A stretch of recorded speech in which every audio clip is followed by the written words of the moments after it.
Bienvenue sur Le Fil, le podcast des formateurs indépendants libérés. Je suis Céline Pinto, mentor business des formateurs indépendants qui veulent vendre leur propre formation depuis 2020.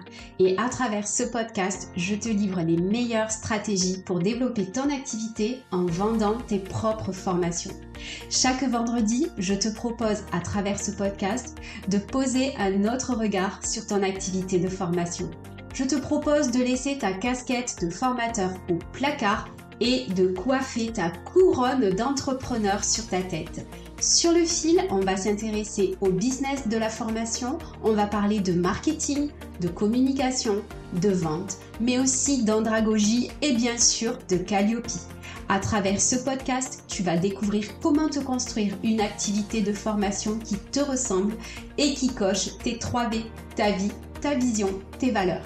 On va aussi partir un peu plus haut dans les méandres de ta puissance personnelle et de ton état d'esprit parce que je crois que toutes les stratégies fonctionnent beaucoup mieux quand ton esprit est plus fort. Alors si tu es prêt à devenir un formateur indépendant libéré, on démarre tout de suite avec l'épisode du jour. Hello et bienvenue dans ce nouvel épisode de podcast. Je suis ravie de te retrouver et aujourd'hui, je reçois Alexandra Simon. Salut Alexandra, comment tu vas? Ça va super bien et toi, Céline? Ouais, ça va bien. Je suis ravie de te parler. C'est la première fois qu'on se parle en vrai. On se suit depuis des mois sur LinkedIn, mais on ne s'était jamais parlé et on voit bien qu'il y a quand même une connexion qui se fait. Donc ça, c'est cool. Ça, c'est naturel, donc c'est tout ce qu'on aime du côté authentique. Yes. Alors toi, tu accompagnes les OF et les CFA dans leur croissance et tu as 3 domaines d'intervention, la réglementation, la stratégie de formation et la communication. Tout à fait. En gros, on fait plus ou moins la même chose. Sauf Oui, que toi, tu t'adresses plutôt à, j'imagine, des plus grosses entreprises, des OF, des CFA, donc des centres qui sont structurés avec des collaborateurs, alors que moi, je m'adresse à des formateurs indépendants. exactement. C'est notre différence.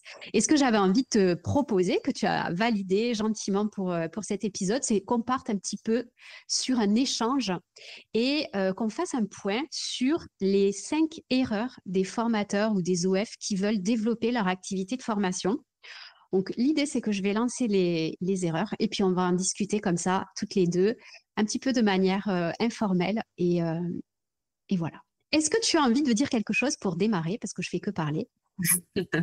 Non, non, comme on s'est dit tout à l'heure, la seule chose, c'est que j'ai envie qu'on soit hyper transparente, qu'on propose des choses que personne ne dit réellement sur le marché, que ça plaise ou non, mais des choses vraiment véridiques pour vraiment au moins dire, OK, quand vous avez écouté ce podcast, vraiment au moins j'ai eu telle information. C'est des choses qu'on n'entend pas, on ne dit pas, ben, au moins merci, on nous a alertés sur tous les points qu'on va partager. Ouais, c'est clair que je pense que ce souci de transparence et d'authenticité, c'est quelque chose qui nous connecte toutes les deux. Donc, Oui. yes, je suis d'accord avec toi. Allons-y. Super. Alors, on va commencer par la première question. Ça, c'est la question à 100 francs. C'est se jeter sur Calliope. La première erreur. Alors là, pour le coup, c'est toi qui vas parler parce que tu es la pro de la réglementation.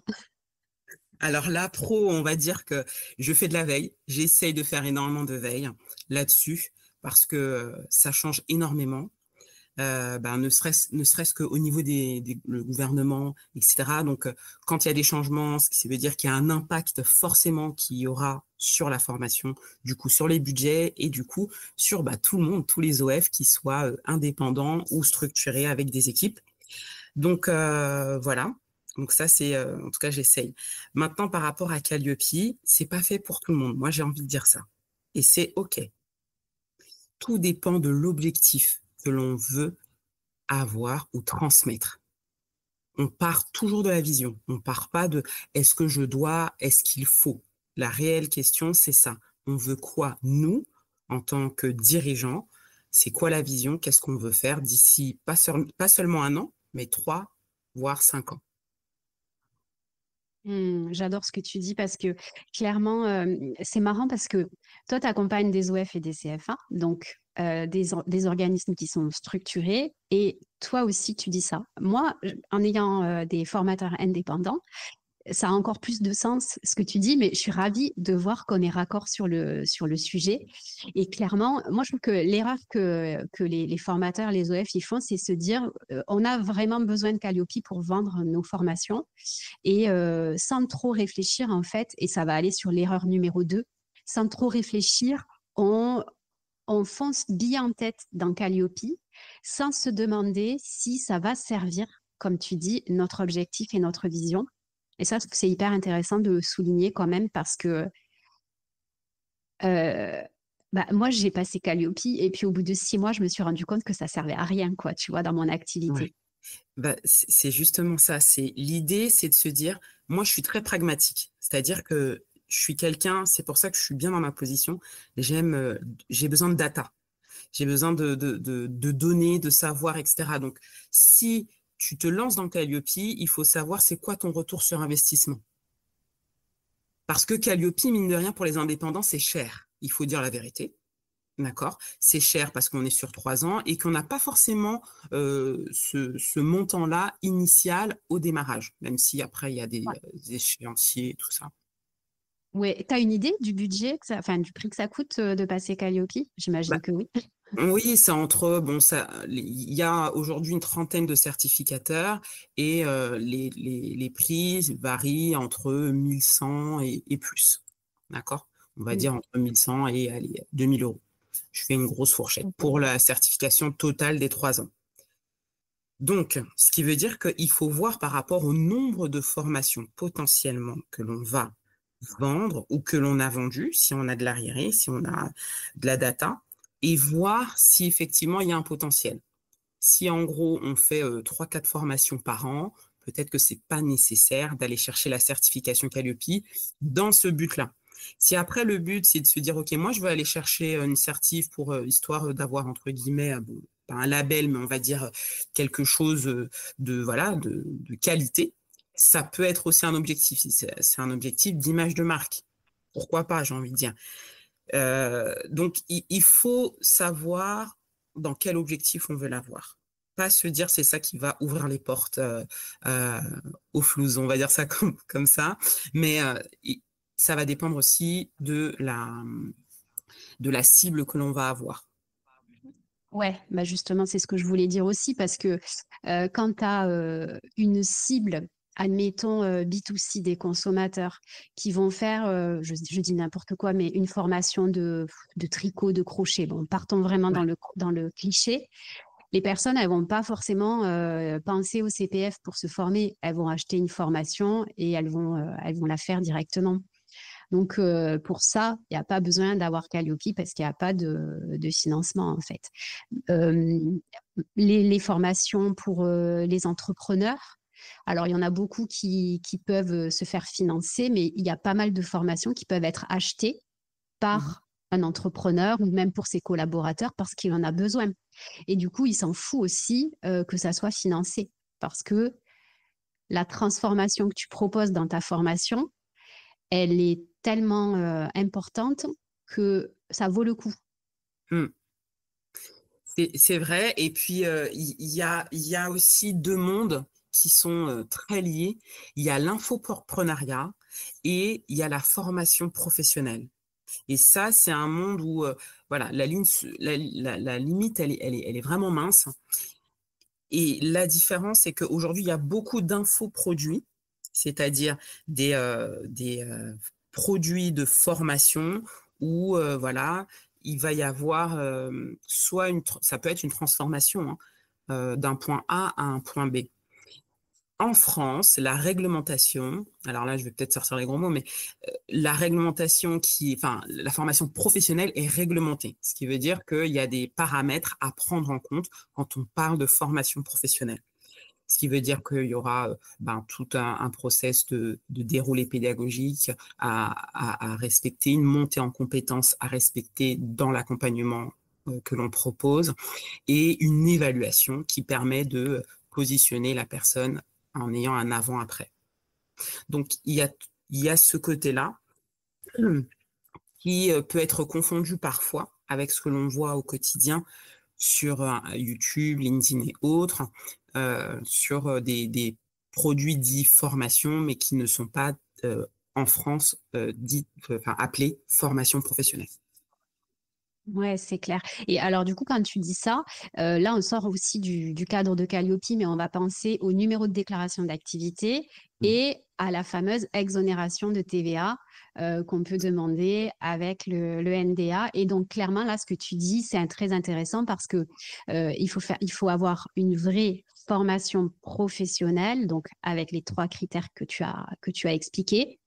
Et c'est seulement ça qui donne le droit d'avoir l'exonération de TVA. Et tout ce qui sort de ce cadre-là, normalement, c'est pas concerné. Exactement, c'est ça. Et du coup, on a une comptabilité qui est différente. À partir du moment où on a un NDA, parce qu'aujourd'hui, la réalité, on a dit qu'on était hyper transparente, la réalité, c'est qu'il y a des gens qui font les deux. On peut avoir on appelle ça soit du consulting, donc avoir un accompagnement sous forme de cabinet de consulting. Et là, c'est pas de la formation professionnelle, donc on doit avoir une comptabilité différente. Donc je vous dis techniquement, après ce qui se passe en pratique, voilà. Mais l'idée, c'est ça.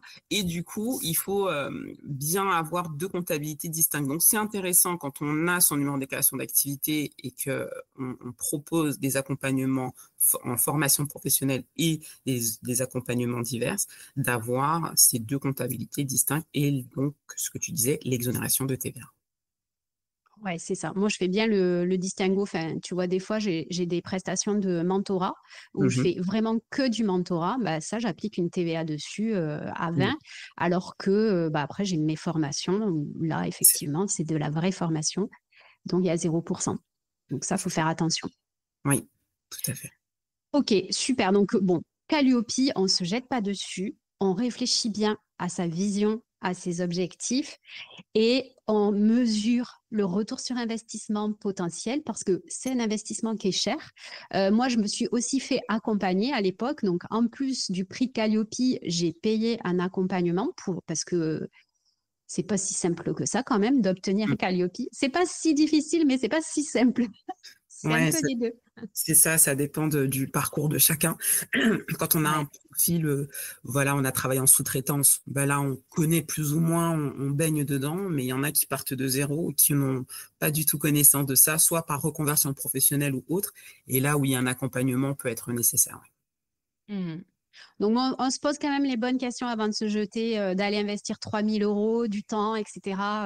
Être sûr que c'est OK. Et bah, du coup, moi, ce que je conseille quand même, c'est de passer un petit coup de fil à Alexandra ou à Céline pour être sûr Oui, que c'est pertinent. Super. Ben, merci beaucoup pour cette première erreur. La deuxième erreur, celle-là, c'est toi qui me l'as suggéré. C'est de créer sa formation au doigt mouillé. Genre, oh, j'ai une idée, j'y vais, je fonce. Et puis sur un malentendu, ça peut marcher. exactement. J'ai souvent des personnes qui viennent à moi. Alors, étant donné que je publie de temps en temps, je suis pas régulière, mais des vidéos sur YouTube, il y a des personnes qui me viennent, donc j'ai du trafic qui me vient de YouTube, et puis qui me disent, bon bah voilà, j'ai vu vos vidéos, c'est hyper intéressant. Bah moi, je suis dans le bâtiment, je vais dire une bêtise, et aujourd'hui, ben voilà, j'ai envie de former parce que dans mon métier, ben voilà, mes collègues, je les forme de temps en temps et voilà, j'ai envie de lancer mon organisme de formation. Voilà, ce genre de discours. Et de se dire, bah voilà, je voudrais obtenir mon numéro de déclaration d'activité, après je veux avoir Calliope, et puis je veux passer par les OPCO, etc.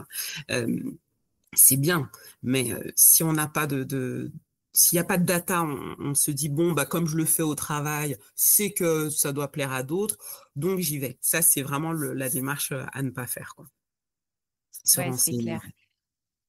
Moi, du côté des indépendants, très souvent, quand je commence à intervenir avec eux, ils sont formateurs en sous-traitance très souvent, donc ils bossent avec des OF, donc avec des catalogues de formation, donc ils vont intervenir sur X thématiques de formation, et puis après ils se disent, voilà, maintenant je me lance tout seul, j'ai une super idée, je vais prendre tout ce que je sais, tout ce que j'ai appris depuis 20 ans, et je vais le mettre sous forme de formation parce que j'ai envie de kiffer. Et donc, je vais passer 6 mois à préparer ma formation.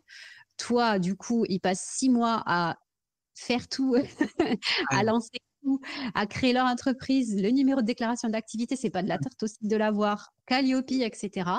Et à un moment donné, ils se disent, bon, ben, maintenant, il va falloir que je vende. Ouais.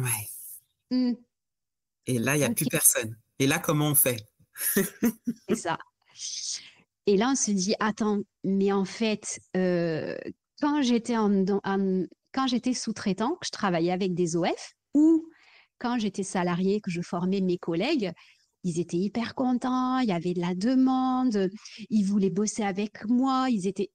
Et en fait, une fois qu'on a basculé de l'autre côté, là, ben, c'est une autre histoire, en fait, parce que déjà, il faut payer pour se former. Donc, il faut des gens qui sont prêts à acheter ta formation. Il en faut assez. Et puis surtout, quand tu travailles dans ta boîte ou avec des OF, il y a plein de choses que tu n'as pas besoin de gérer et que tu vois pas forcément. Ouais, non, mais ils prennent une marge de malade. Oui. Ouais, mais non, la marge de malade, elle a bien du sens, hein. Ouais. Calliope, les process, les collaborateurs, et puis tout ce qui va être commercial, que tu... La visibilité aussi, parce que bah, voilà, quand tu es un OF bien implanté sur la place publique, ben ça vient pas tout seul, quoi. Et toi, tu arrives tout seul dans ton coin, ou alors ton entrepreneur du bâtiment, il arrive, il se dit, oui, on va ouvrir les portes du magasin et on va attendre que ça vienne. Ouais. Non, ça marche pas comme ça. C'est vrai. Il y en a de plus en plus. Il y en a de plus en plus en pensant que on les attend. Enfin, après, c'est normal, hein, on est tous passés par là. Voilà, faut dire la vérité. Quand on se lance, on pense que voilà, les clients, ça allait être beaucoup plus simple que ça d'en obtenir. Et quand on se rend compte, quand on commence à mettre les mains dedans, ben, on se rend compte que ben, oui, c'est pas aussi simple. Il y a une mécanique, il y a tout un système à mettre en place. Et en plus, il faut trouver le bon système. Et il y a aussi une question de timing. On n'en parle pas, mais ceux qui font des millions, des fois, c'est une question de timing. Voilà, on parle ne serait-ce que du Covid qui ont fait couler certaines entreprises, mais d'autres secteurs, eh bien, ça a été exponentiel. Donc voilà, il y a une question de timing, il y a une question de système et il y a aussi une question d'investissement. On n'en parle pas, mais aujourd'hui, par exemple, les formateurs indépendants, ils ont peur d'investir en eux-mêmes. Ils ont peur d'investir. Moi, j'ai des personnes à un moment donné qui peuvent venir à moi et me dire, oui, mais c'est quoi les résultats? Oui, j'investis, mais si ça fonctionne pas, surtout quand on est dans l'accompagnement où les résultats, ben, c'est très variable. Il y a tellement de problématiques. Et là, on se retrouve avec des personnes qui hésitent et qui hésitent non pas forcément leur produit, mais aux résultats qui pourraient ne pas obtenir et du coup, peur de l'échec. Ouais, c'est clair. Bah là, pour le coup, ça ramène très, très fort à ce que moi, je propose avec mon accompagnement Bing, où clairement, j'ai des gens qui ont super envie d'atteindre le résultat que je leur promets, tu vois, mais ils ont tellement la trouille. Et puis, j'ai un accompagnement qui coûte cher. Ouais, Donc, ben ouais, ils ont du mal à se choisir, à investir, quoi. Et ça, je le ressens vraiment dans mon parcours de prospection, de vente et tout ça. J'ai beaucoup de et les formateurs particulièrement, c'est trop marrant parce que, alors là, on s'éloigne du sujet, mais les formateurs particulièrement parce que c'est trop bizarre parce que tu sais, c'est le cordonnier mal chaussé, c'est-à-dire toi, tu vas vendre des formations pour faire monter les gens en compétences, mais de l'autre côté, eux, ils ont du mal à se former eux-mêmes. ouais, Et à investir dans leur propre formation. Et tout à l'heure, tu me disais en off, avant qu'on en lance l'enregistrement, que toi, tu avais beaucoup de gens dans ton milieu, enfin, l'ancien milieu, etc. Des gens qui se frisent là un peu, qui se disent, ouais, moi je sais, moi je suis au courant, je sais comment on fait, tatati, je sais mieux que l'autre, etc. Et que, ben, oui, quand on est formateur, en gros, on est un peu sachant. Et en fait, on arrive avec tout ce qu'on sait et tout ce qu'on croit savoir. Mais sauf que au moment où on ouvre les portes du magasin, eh ben là, on se retrouve confronté à une réalité qui n'est pas forcément ben, celle qu'on avait imaginée. Et là, pour le coup, tu parles à la fois de investir, donc investir dans des compétences, parce que quand on a une expertise, c'est vraiment super d'avoir une expertise dans un secteur particulier. Le truc, c'est que tu n'es pas expert en développement d'entreprise. Tu n'es pas expert en marketing digital, en communication, etc. Tout comme tu n'es pas un comptable, enfin, sauf si tu es comptable. Mais... Et en fait, c'est vraiment des compétences entrepreneuriales qu'il faut avoir et développer. Clairement, aujourd'hui, sans ça, on peut pas, enfin, on peut pas fonctionner. Qu'est-ce que tu en penses de ça? Complètement d'accord avec toi. C'est c'est un phénomène qui est, on n'en parle pas. Mais ne serait-ce que, par exemple, quand tu te balades sur Facebook, il y a beaucoup de groupes de formateurs indépendants, d'OF, etc. Et là, tu sens les tensions, tu sens le côté j'y arrive pas, je m'en sors pas. Et c'est une réalité. Il y a beaucoup d'indépendants et même des OF qui ont... moi, j'ai travaillé dans des OF qui ont fait faillite, alors qu'on parle des chiffres d'affaires à plus de 7 chiffres par an. Donc, c'est réel. Mais ce qu'il faut se dire, c'est que le formateur indépendant qui, lui, a besoin de chercher ses apprenants, c'est la même problématique pour les Studi, les Segos, les grosses structures. Et ça, on a toutes ces structures-là ont le même problème. D'accord? Surtout quand on parle d'apprenants. Et il y a autre chose aussi, c'est que alors, je spoil un peu le côté l'une des erreurs, mais c'est que le côté, on est une entreprise de formation, une entreprise. Donc, ce qui veut dire qu'à un moment donné, on va devoir parler d'argent. On va devoir parler d'argent. C'est rien, il n'y a rien de mal à parler d'argent. C'est pas genre, ah oui, non, mais la formation, etc., c'est le côté intellect, c'est le côté, il faut tout donner sans forcément regarder. Non, c'est pas vrai, parce que moi, quand j'ouvre les yeux, faut que je regarde mon frigo ou je regarde mes enfants, il faut bien qu'ils aient quelque chose à manger, de quoi se vêtir, etc. Et c'est OK, il n'y a rien de mal à parler d'argent. Ouais, c'est clair, purée. Ça, c'est ouf hein, dans cet univers-là.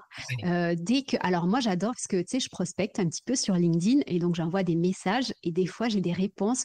Ouais, vous venez vous m'envoyez des messages. Non, je veux rien acheter. Je sais pas ce que vous voulez me vendre, mais moi je veux rien acheter. Ok, tout va bien, c'est pas grave. Tu sais, je t'ai juste envoyé un petit message. Ouais, je suis sur LinkedIn. Tu crois que je suis là pour le plaisir? Non, en fait, je suis là parce que j'ai besoin de vendre. Euh, et j'adore quand tu dis ça parce que tu vas en parler de transparence, mais clairement, ouais, il suffit pas d'ouvrir la porte pour que les clients y déboulent. Et ce que tu dis qui est hyper intéressant, c'est que tu sois Ségos ou Studi ou que tu sois un petit OF ou un formateur indépendant, tu as besoin de mettre en place les mêmes systèmes Exact. commercial, communication, etc. On va en parler juste après, pour développer ton activité à ton niveau, mais tu en as forcément besoin. Tu peux pas t'en passer. Et ça, ben, malgré tout, c'est des compétences qu'il faut avoir et il faut se faire accompagner, se faire former, passer à l'action. Mais oui, mais je rajoute aussi, alors je sais pas combien de temps il va durer ce podcast, mais c'est possible, c'est possible qu'on déborde un peu. Mais j'essaie de pas perdre mon idée. C'est que il faut vraiment aller, il faut pas avoir peur de. Studi, eux, on va dire, voilà, les formateurs indépendants, ils vont se dire, ah oui, mais Studi, eux, ils ont le budget. Ça, c'est un truc, ouais, mais à la base, ils ont eu le budget au démarrage? Non, ils ont tous commencé petits. Toutes ces structures-là qu'aujourd'hui on voit au devant de la scène, ils ont commencé petits. Ils ont osé investir en eux-mêmes. Voilà, se dire, OK, bon, bah, ces 1 000 euros là de formation, bah, je vais les mettre de côté pour me former, faire de la communication, etc., etc. Mais ça part toujours de là. C'est juste, ils ont osé. Voilà, c'est ce que C'est je voulais clair. ajouter. Attends, je reviens juste un tout petit peu sur le sujet de Ouais. départ et sur l'erreur de départ, parce qu'on a un petit peu dérapé quand même. Créer sa formation au doigt mouillé, ça c'était l'erreur. Et en fait, pour éviter de créer sa formation au doigt mouillé, ce qui est hyper important, c'est que avant de créer ta formation et genre de passer 6 mois à créer une formation, c'est de faire une analyse du marché. Ah oui. Alors, toi qui aimes les datas et qui aimes, moi je suis plutôt créative, mais franchement, on ne peut pas se passer de ça. Autant ton côté bleu que mon côté jaune. Il faut les deux. Je suis complètement d'accord avec toi. Il faut les deux parce que avoir une idée, être créatif, mais ne pas aller confirmer son idée, bah, c'est pas suffisant. Ou avoir juste de la data et pas avoir de la qualité derrière, c'est pas suffisant. Il faut absolument les deux. Donc, si on n'a pas l'un, c'est OK. On va chercher l'autre. Il faut que ça soit complémentaire, mais il faut pas se dire, bon, j'ai vu que sur le marché, on parle d'IA, d'accord? On va dire un truc comme ça. Je vais faire une formation en IA. Ouais, mais il y en a plusieurs aujourd'hui. C'est quoi ton positionnement différent? C'est différenciant. C'est quoi toutes ces choses-là? Il faut aller chercher parce que si on fait une formation IA sur le papier, ça a l'air sympa, mais à l'intérieur, il y a quoi? Si c'est pas intéressant ou il n'y a pas de transformation, ben tu vas avoir 1 ou 2 clients et puis tu vas finir dans 6 mois et te dire bon bah j'arrête, j'ai pas assez de clients, je comprends pas, ça fonctionne pas, etc. Ouais, c'est clair. Ouais, c'est hyper important de le dire quand même. Et il y a des méthodos quoi pour s'assurer que notre formation ou notre organisme de formation va répondre à un besoin du marché.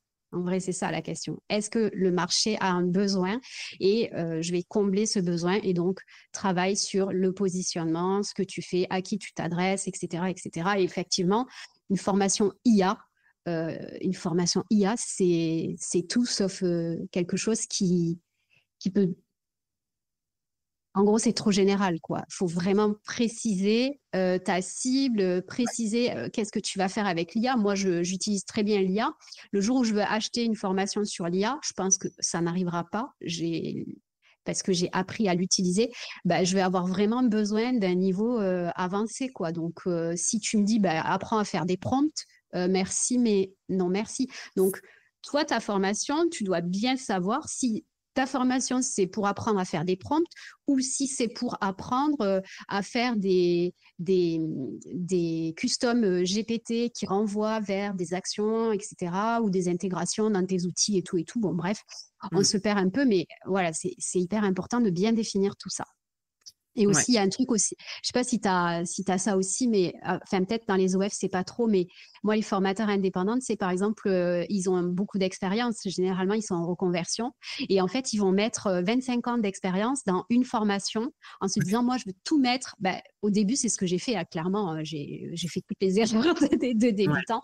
Mais, et ça aussi, c'est l'erreur de vouloir tout mettre dans une formation en se disant oui, mais là, les gens, ils en ont besoin, tatati, tatata. Bon, en fait, non, c'est pas comme ça qu'on va réfléchir. Il faut vraiment réfléchir en termes de produits, de marketing, quoi. Je suis d'accord avec toi parce que j'ai aussi certains cas, hein, parce que j'ai des dirigeants qui veulent se développer, structurer, soit aller chercher des partenaires extérieurs, etc. Et en étant eux-mêmes experts, donc qui ont ce côté, oh, bah, je vais créer une formation et tout. Et par contre, ils- quand on me demande, oh, bah, t'en penses quoi? Tiens, j'ai fait une formation, regarde un petit peu et tout.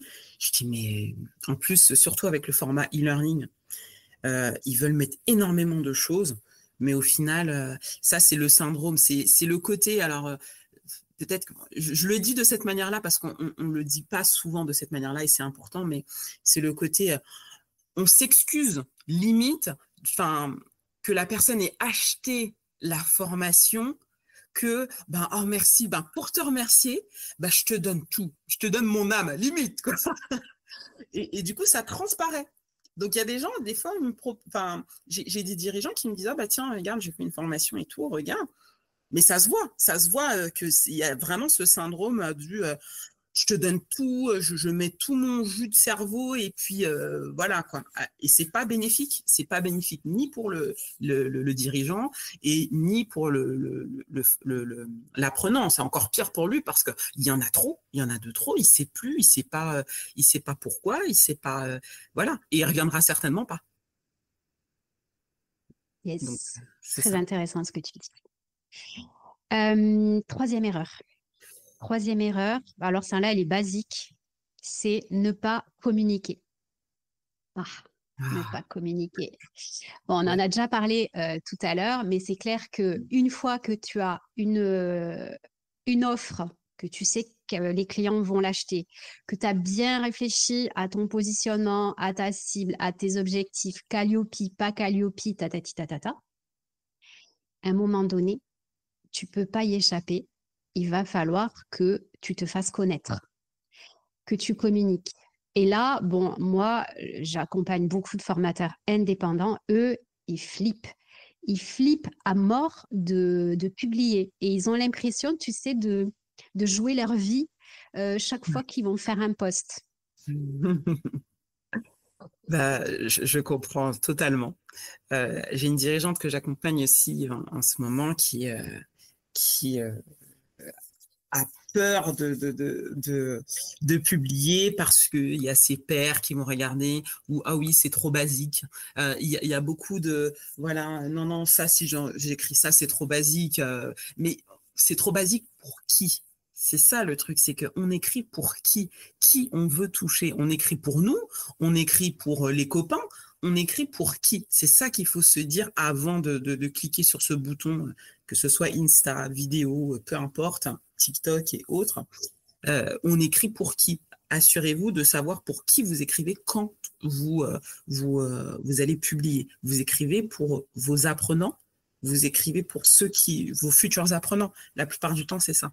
Donc, il y a aussi autre chose que je voulais te partager, Céline. C'est le côté quand on parle de communication. Il y en a plein qui disent ah non mais c'est bon, moi j'ai de la recommandation, c'est bon, c'est parfait, j'ai pas besoin de communiquer. Là, j'ai une trentaine de personnes en attente, voilà. Ça, c'est une erreur aussi. Penser que la recommandation va suffire pour, après ça dépend des objectifs, hein, mais va suffire pour Mm. ad vitam aeternam, j'ai envie de dire. Ça peut suffire pour quelques semaines, quelques mois, mais faire ça surtout quand on démarre, hein. C'est-à-dire quand on n'est pas connu. Ouais, La ouais, c'est ça. recommandation, c'est un premier canal. Lorsqu'on est connu, par exemple, quand on regarde Apple, aujourd'hui, tout le monde connaît Apple, ils peuvent se permettre de moins faire un budget de pub, et encore, ils le font quand même. Donc voilà, imaginez-vous pour les autres. C'est pareil pour les Segos. Segos est connu depuis X années, ils font quand même de la pub. Voilà. Donc, il faut pas penser que communiquer, c'est quelque chose qui est fait pour les autres. Ou, voilà. Ouais, c'est clair. J'aime bien quand tu parles du bouche à oreille parce que, en fait, quand tu te lances, quand tu lances ton organisme ou que tu te lances, je trouve que il y a cette première étape où tes clients, ils vont arriver par le bouche à oreille et la recommandation. Donc, super, on est content, ça commence à partir et tout. Et le truc, c'est qu'au bout d'un moment, cette source-là, elle se tarit. Parce que, justement, si tu prends pas le temps de communiquer, de continuer à amener du monde dans tes tunnels, on va en parler, hein, dans tes systèmes digitaux, etc., pour aller chercher des clients potentiels et les transformer en clients. En réalité, le bouche à oreille, ça fonctionne au départ. Et puis, au bout d'un moment, il n'y a plus personne. Et donc, si toi, tu n'as pas activé dès le début la communication et des systèmes pour justement aller chercher du flux, et ben là, tu te retrouves au bout d'un moment où tu te dis, ah ben attends, les 30 personnes que j'avais en attente, alors attends, déjà sur les 30, il n'y en a que 10 qui sont qualifiés. Et sur les 10, ben, il y en a peut-être 3 qui sont allés voir ailleurs parce qu'ils ne savaient pas, parce qu'on n'a pas communiqué. Donc en fait, ah mais il fallait me le dire, j'étais pas au courant. Et ouais, ben, si tu avais fait des posts, mon coco, les gens peut-être ils l'auraient vu, tu vois. C'est Et clair. puis, je sais plus ce que je voulais dire, mais ouais, c'est clair que le bouche à oreille, ça marche un moment et après ça finit. Et c'est là aussi que tu passes un nouveau step, en fait, dans ton business. C'est quand tu as compris que derrière, il faut mettre en place des systèmes. Donc ça, c'est l'erreur numéro 5. Et on va mixer les deux parce que sinon, effectivement, notre épisode de podcast, il va durer 3 heures. La peur numéro 5, c'est de ne pas avoir de système. Et là, clairement, il faut avoir des systèmes qui te permettent justement de communiquer pour avoir de la visibilité, pour te faire connaître, pour donner envie à des futurs clients de s'intéresser à ce que tu fais parce que dans ta communication, tu réponds à quelque chose qui touche la personne. Euh, Quand on parlait de positionnement tout à l'heure, c'est vraiment ça. C'est qu'est-ce qui fait que quelqu'un va s'intéresser à toi et qu'est-ce que tu vas aller lui raconter pour que il commence à s'intéresser vraiment à toi, à se dire que peut-être que ta solution pourrait lui plaire et à se demander si, in fine, il va finir par l'acheter. Et en fait, tout ce processus-là, il peut prendre du temps. Et donc, toi, dans ta communication et dans tes systèmes digitaux, il va falloir que tu mettes en place tout ça. Et ça prend du temps parce qu'il faut implémenter des stratégies. Il y a plein de stratégies à implémenter. Et c'est-à-dire que tes posts sur LinkedIn, par exemple, on va parler de LinkedIn, c'est vraiment la partie visible de l'iceberg. Mais derrière, si tu ne mets pas en place un système pour aller transformer les gens qui lisent tes posts LinkedIn en prospects et puis en clients, ben là, tu te prives d'acquisition de clients. Et en fait, si tu fais pas ça tout le temps, tu n'as pas de clients réguliers qui viennent chez toi, en fait. Et c'est ça, tout à l'heure, on parlait du système Segos, Studi ou formateur indépendant. En fait, ce système-là, il est identique avec des échelles peut-être différentes, des outils différents pour un indépendant qui est tout seul et un Segos ou un Studi. Tu es d'accord avec ça ou pas? Ouais. Je suis complètement d'accord avec toi parce que tu as dit des termes que j'apprécie aussi, c'est le côté stratégie. Euh, Avoir des clients, il y a plusieurs manières d'avoir des clients. Tu parlais aussi du côté digital, mais il y a aussi le côté, il y a d'autres solutions. Euh, Par exemple, en présentiel, les événements, faire de la prospection, aller chez des clients, enfin voilà, il y a vraiment plusieurs manières d'aller chercher des apprenants, ok? Que ce soit en B2C ou en B2B. Après, là où nos interventions, elles sont distinctes, c'est que comme moi, quand je travaille avec des plus grosses structures, ben, il y a plusieurs stratégies qui s'offrent à ces entreprises-là. Pourquoi? Parce que, ben, un aussi, ils ont un budget à un moment donné, ils ont un certain flux d'apprenants et après, ils veulent développer une autre manière. Ça peut être le SEO avec la publication remontée dans les moteurs de recherche, par exemple, pour aller capter les personnes qui tapent, parlons de notre exemple, formation IA. Donc, ça peut être une manière d'aller capter des futurs apprenants. Et là où moi, mon expertise aussi, elle est intéressante et là où j'aime ça, c'est le côté qui vient analyser qui sont ces personnes-là, combien de temps elles restent, est-ce qu'elles ont déjà été formées, est-ce qu'elles sont plutôt au début de leur recherche, etc. Ce qui va nous permettre de savoir le next step, de mettre en place ce côté expérience client et même avant achat. Et donc, on appelle ça l'expérience utilisateur et de voir comment on le fait passer à un autre niveau, comme tu le dis. Voilà, la personne, elle nous connaît de zéro. Qu'est-ce qu'on lui propose comme information? Qu'est-ce qu'elle doit connaître de nous? Et ça, et autre chose, et c'est une des erreurs aussi chez les indépendants, c'est que c'est pas parce que la personne, elle vous a dit non que c'est un non définitif, jamais. La formation pro, c'est long. Ça peut être long. Il y a que peut-être 5% des personnes auxquelles vous allez interagir aujourd'hui qui vont accepter de payer aujourd'hui. D'accord? Donc, ça ne veut pas dire qu'il n'y a que 5% qui vous apprécient ou que, voilà. Ça veut dire qu'il y a 95 autres pourcents qu'il faut travailler. Et c'est ça où il y a une perdition au niveau de la captation des leads qui est vraiment négligée de la part des formateurs indépendants, etc. Et c'est un système et c'est de longue haleine, ça, il faut le dire. c'est pas évident. C'est pour ça qu'il y en a, ils sont seuls, tout faire, c'est long, c'est énergivore, et puis on n'a pas encore les fruits, et puis on regarde son frigo, et voilà, et puis c'est bon, je vais aller chercher un métier, je vais aller chercher un emploi, etc. Mais c'est de longue haleine. Ça, c'est véridique. Je ne vous mens pas en disant du jour au lendemain, ça va le faire. C'est faux. C'est faux. Si c'est ça que vous pensez, parce que le marché de la formation, vous avez lu que c'est plusieurs milliards d'euros, je veux juste 0,01, c'est pas infaisable. C'est juste que c'est énergivore. Ça se fera pas du jour au lendemain. Si tu dis, c'est pas fait en 24 heures, ni c'est gauche non plus. Donc voilà, si c'est vos aspirations, vos ambitions. Mais même les formateurs indépendants, moi j'aime beaucoup ce que tu dis parce que j'accompagne des formateurs, etc. On met en place beaucoup de choses, on expérimente, on implémente des stratégies petit à petit. Et au début, quand tu lances une masterclass alors que tu as 300 abonnés sur LinkedIn et que tu fais pas de pub, ta masterclass, il y aura forcément pas 300 personnes, quoi. C'est logique et il faut avoir cette résilience. Alors, c'est ça, tout à l'heure, tu parlais du budget. Clairement, si tu as du budget, tu peux aller plus vite parce que tu vas pouvoir faire de la pub, des choses comme ça. Mais par contre, il faut commencer, quoi. Et plus vite tu commences à mettre tes systèmes en place, plus vite ils s'améliorent, plus vite tu as de la data et des résultats. Mais clairement, ça ne se fait pas en 2 jours et demi, ni même en 6 mois. Ça prend du temps.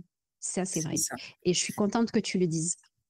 Ouais, c'est ça. C'est parce qu'on est dans un univers où, dans un domaine d'activité qui est très compliqué à aller chercher en termes de résultats rapides. C'est pas comme un produit, tu l'achètes et puis tu le consommes tout de suite. Là, c'est beaucoup plus, ça met beaucoup plus de temps. Et ça fait partie de la variable. Donc, si vous souhaitez aller chercher un chiffre d'affaires intéressant en très peu de temps, n'allez pas dans la formation pro. Voilà, c'est vraiment un conseil, je vous le dis tout de suite. Il y a d'autres activités certainement, mais là-dessus, non. C'est quelque chose, déjà il y a une saisonnalité avec les périodes de fête, périodes estivales et autres. Mais au-delà de ça, il y a aussi beaucoup de concurrence. Hein, on en parle peu, mais il y en a très peu. Aujourd'hui, il y en a beaucoup qui ferment. Il y a beaucoup d'OF qui n'en peuvent plus, parce qu'ils ne s'en sortent plus. Ça arrive, c'est malheureux. Maintenant, si vous voulez vraiment sortir du lot, vraiment vivre de cette activité-là, c'est possible, mais ça prend du temps. Il faut investir, que ce soit dans la pub, dans l'accompagnement ou autre, mais à un moment donné, il va falloir investir. Sinon, on stagne. C'est pas que, voilà, vous allez peut-être avoir d'un coup, je sais pas d'où ça sort, mais j'ai eu 4 personnes là qui m'ont demandé des devis, j'ai pas compris. Ce genre d'émulsion, ça sera, comme ça en dents de scie, de temps en temps. Tant qu'on n'a pas mis en place un système, ça sera toujours comme ça. Et n'allez pas croire que là j'ai fait, peut-être l'année prochaine j'en aurai encore 4 autres à cette période-là. Essayer de coupler les données et tout ça. Malheureusement non. Il y a ce côté, des fois, il y a une émulsion qui peut avoir, mais s'il n'y a pas de système, on ne peut pas recommencer cette émulsion-là. C'est hyper intéressant ce que tu dis. Bon, nous, on voulait un épisode fun et drôle. Et en fait, c'est pas drôle. On se rend compte que si, je pense que c'est quand même drôle. Mais tu as dit au début qu'on allait dire la vérité. Et effectivement, là, on n'est pas en mode youpi, c'est rose, tout rose, on est au pays des bisounours. Il suffit d'ouvrir les portes pour que ça fonctionne, etc. Et j'aime bien aussi cette transparence et j'adore ce podcast. Enfin, je kiffe faire mon propre podcast parce que je trouve que on peut dire des choses en podcast ou toi aussi tu fais des vidéos YouTube que tu peux pas dire ailleurs en fait. Et ça, je trouve ça top en fait parce que comment dire, les gens qui sont arrivés jusqu'ici, qui nous ont écoutés jusqu'à peut-être 50 minutes, ils se disent ils ont droit à des infos qu'on lit nulle part ailleurs sur les fils de la fame LinkedIn au pays des 10K par mois parce que c'est facile. Non, en fait, c'est pas si facile. Après, j'ai envie d'ajouter par rapport à ce que tu dis, c'est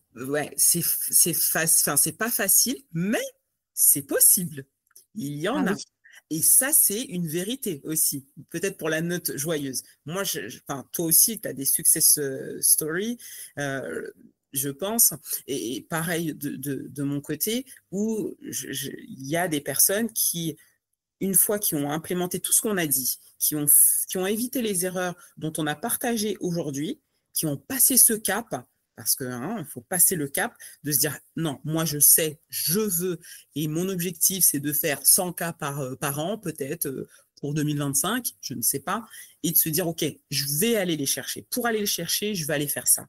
Et aujourd'hui, il y en a qui arrivent. En moyenne, un OF qui fait 100 cas par mois, c'est pas c'est vraiment dans le bas de comment dirais-je du panier, quoi, dans le sens où il y a des chiffres beaucoup plus gros qu'on peut aller chercher quand on met des systèmes en place, quand on investit pour un OF, d'accord? Ça, c'est vraiment réel, hein, c'est des choses véridiques. On parle de chiffre d'affaires, hein, bien évidemment.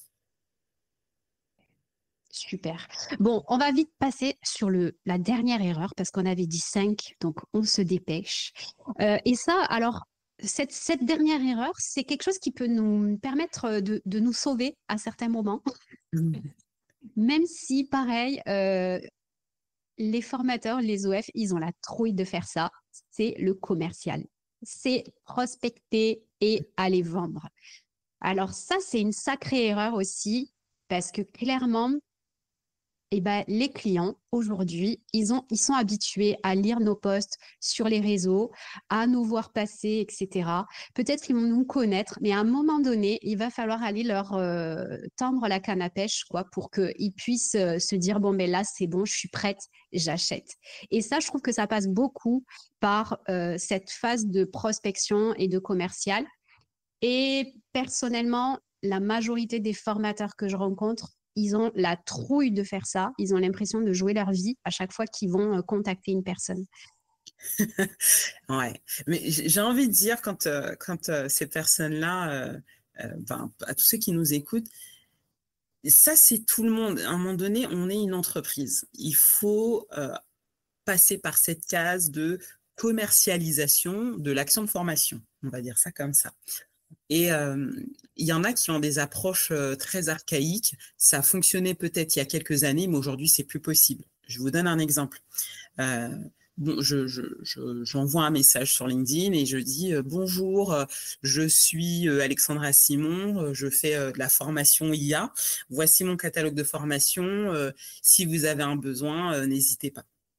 Voilà, ça c'est le genre de message qui arrive souvent et c'est l'approche, bien sûr, à ne pas faire. Comme on parlait aujourd'hui des erreurs, et bien ça c'est vraiment pourquoi? Parce que faut se mettre à la place de l'apprenant. L'apprenant, il a rien demandé, il te connaît pas, et toi tu arrives, bonjour, tiens j'ai ça, il y a vraiment 0,01% de 1% de chance que la personne dise oh oui exactement je veux j'achète c'est où. Clairement c'est ça, hein. C'est clair. Donc, Donc, en fait, comme les chasseurs, il y a les bons prospecteurs et les mauvais prospecteurs. Les bons prospecteurs, ils prospectent bien et les mauvais, ils prospectent mal. c'est ça. Et en plus, il faut se dire, les apprenants, enfin, c'est comme Ikea. Quand on va chez Ikea, le magasin est fait en sorte à ce qu'on passe par ici, on va regarder telle chose. Ben, c'est pareil, il faut les chouchouter. Même si c'est ça quand on parlait, quand on disait investissement, c'est aussi investir dans ce côté, on appelle ça du nurturing, c'est-à-dire aller échanger avec les personnes, connaître, aller plus loin, parce que les gens, ils aiment être chouchoutés, c'est des humains, hein. Donc, on vend à des humains. Donc, si on lui dit bonjour, c'est temps, c'est bon pour toi, il y a, voilà, la plupart du temps, les gens ils vont dire bon merci, qu'est-ce que tu me veux? Donc, il faut aller plus loin. Faut aimer l'humain. Faut aller vraiment parler, éviter de parler de soi. Hein, c'est une des erreurs. C'est bonjour, et c'est ici, il faut cliquer. Voilà. Et moi, dans tout ça, moi, je me mets à la place de l'apprenante. Moi, je suis quelqu'un, je suis pas n'importe qui. Je veux qu'on m'écoute. Je veux qu'on soit à mes côtés. Je veux avoir un formateur qui soit comme moi, etc. Donc, c'est ça qu'il faut aller chercher. Et pourtant, le formateur, il sait le faire dans la salle de formation, mais arrivé en dehors, ben là, il perd pied. Il perd pied complètement, alors que c'est juste la suite. Il faut être dans cette dynamique. J'ai quelque chose à t'apprendre qui correspond à ton besoin actuellement. Parlons d'IA. Je sais que tu as envie d'utiliser l'IA. Moi, je sais que j'ai les compétences pour t'amener à un point X ou à un point B par rapport à ce que ta situation actuelle. Voilà comment, tiens, j'ai pensé à toi, regarde cet article, ça t'a aidé. Voilà. Il y a plusieurs manières de faire. Super. Alors, merci pour tes bons conseils, cet échange. J'ai vraiment adoré. On va juste faire un petit résumé des 5 erreurs à ne pas faire si tu veux développer ton organisme de formation. La première erreur, c'est de te jeter billet en tête sur Calliope sans avoir une réflexion préalable sur ta vision, tes objectifs et ton ROI. La deuxième erreur, c'est de créer sa formation au doigt mouillé en se disant qu'en lançant sa formation, il suffira, ou son organisme, il suffira d'ouvrir les portes pour que tout le monde achète chez moi. Ça ne marche pas comme ça. Donc, il y a des méthodes à mettre en place pour s'assurer que nos clients ils seront présents quand on ouvrira nos portes. Troisième erreur, c'est de ne pas communiquer, d'avoir peur d'être visible, etc., de ne pas investir aussi dans sa communication, que ce soit investir, alors on l'a pas trop dit comme ça, mais investir du temps ou investir de l'argent. La quatrième erreur, alors je l'avais mis en 5, mais on la met en 4, c'est de ne pas avoir de système pour attirer de manière régulière un flux de potentiels clients et de les transformer en clients. Voilà. Je ne dirai pas plus. Et la dernière erreur, c'est d'avoir peur de faire du commercial. On n'est pas là pour vendre notre père ou notre mère. On est là pour faire du business et c'est OK. Et c'est OK. Je suis complètement d'accord avec toi. Alors, Alexandra, explique-moi comment on peut te trouver et comment on peut faire pour travailler avec toi. Alors, on peut me retrouver principalement sur LinkedIn, Alexandra Simon. Aussi, Aliforma, c'est l'agence que j'ai montée avec d'autres personnes qui ont les mêmes valeurs que moi et qui pourront vous accompagner avec moi dans le but de faire croître votre organisme de formation, votre CFA. Et aussi sur YouTube, donc Alexandra Simon. Et pour travailler avec toi, là, tu as parlé de comment on te trouve, mais on te contacte en DM, comment on fait? Alors, exactement. On me contacte en DM ou on peut aller sur le site Aliforma et en email contact@aliforma.fr.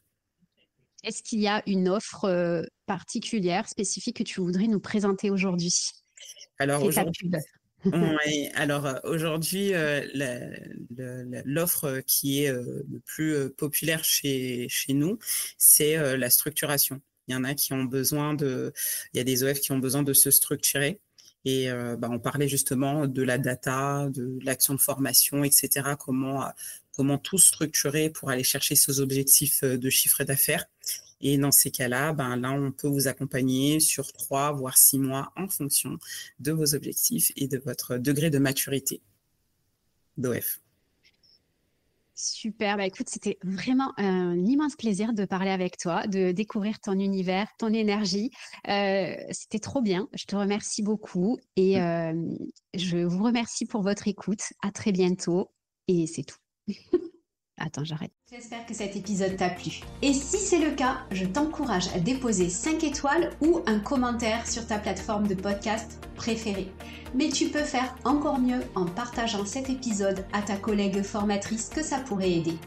Et si tu as envie d'aller plus loin, tu retrouveras toutes mes ressources gratuites, les liens vers mes formations en ligne et les détails de Being, mon accompagnement individuel, guidé, mentoré et ultra complet dans le descriptif de l'épisode. Sinon, tu peux me retrouver tous les jours sur LinkedIn et m'envoyer un message privé parce que j'aime infiniment recevoir vos messages et papoter avec vous. À la semaine prochaine!